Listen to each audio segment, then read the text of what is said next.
দর্শক, বুট ক্যাম্পাসে আছেন সহকর্মী শওকত মঞ্জুর শান্ত, সরাসরি তার সঙ্গে যুক্ত হচ্ছে।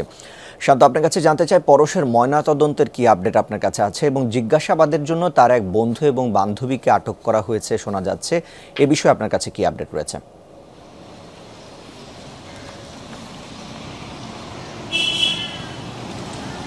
ঋষান, পরশের মরদেহ এখন পর্যন্ত নারায়ণগঞ্জ জেনারেল হাসপাতালের মর্গে রয়েছে ময়নাতদন্তের অপেক্ষায়। এবং আমরা সর্বশেষ যতটুকু জানতে পেরেছি যে নারায়ণগঞ্জ নৌ সদর পুলিশের পক্ষ থেকে মামলা হওয়ার কথা রয়েছে সিদ্ধিরগঞ্জ থানায়, এবং এই মামলা হওয়ার পরেই আসলে পরবর্তী যে আইনি পদক্ষেপ সেগুলো সম্পর্কে জানা যাবে।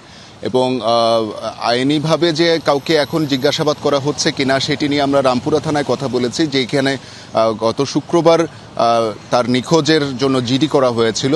সেই থানা কিন্তু এখন পর্যন্ত আনুষ্ঠানিকভাবে আমাদেরকে এই তথ্য প্রদান করেনি যে কাউকে জিজ্ঞাসাবাদ করা হচ্ছে কিনা। যদিও আমরা বিভিন্ন সূত্রে জানতে পেরেছি যে পরশ শুক্রবার, অর্থাৎ যেদিন থেকে তিনি নিখোঁজ হন, সেদিন বিকেলবেলা কিন্তু তিনি সায়েন্স ল্যাব এলাকায় এসেছিলেন এবং সেখানে তার এক বান্ধবীর সাথে তিনি টিএসসিতে সময় ক্ষেপণ করেছেন।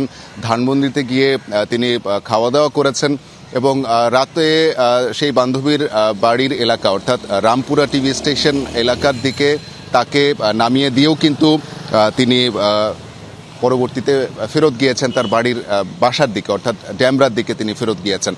তো এখন পর্যন্ত যে তথ্য পুলিশের কাছে রয়েছে এবং আমরা বিভিন্ন সূত্রে যে খবর পাচ্ছি, রামপুরা থেকেই তিনি কিন্তু তার মোবাইলটি সুইচ অফ হয়ে যায় এবং তাকে আর খুঁজে পাওয়া যাচ্ছিল না, এবং সেই কারণে তাকে রামপুরা থানায় কিন্তু জিডি করা হয়েছে।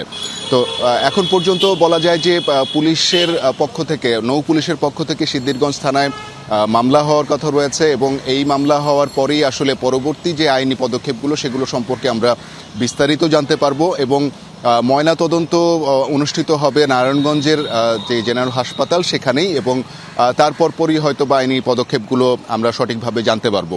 তো এখন পর্যন্ত বুয়েট ক্যাম্পাসে সাধারণ শিক্ষার্থীদের সাথে যতটুকু কথা হয়েছে, তারা সবাই তার এই একজন সহপাঠীকে হারিয়ে কিন্তু মর্মাহত। যদিও আনুষ্ঠানিকভাবে এখানকার শিক্ষক প্রতিনিধি অথবা বুয়েট ক্যাম্পাসের পক্ষ থেকে কর্তৃপক্ষ কোনো আনুষ্ঠানিক বিবৃতি এখন পর্যন্ত প্রদান করেনি। হয়তোবা মামলা রুজু হওয়ার পরে অথবা আনুষ্ঠানিকতা শেষে তারা হয়তোবা তাদের যে রিয়াকশন, সেই রিয়াকশনটি আমাদেরকে দিবেন। ঋষা। শান্ত, আপনাকে ধন্যবাদ।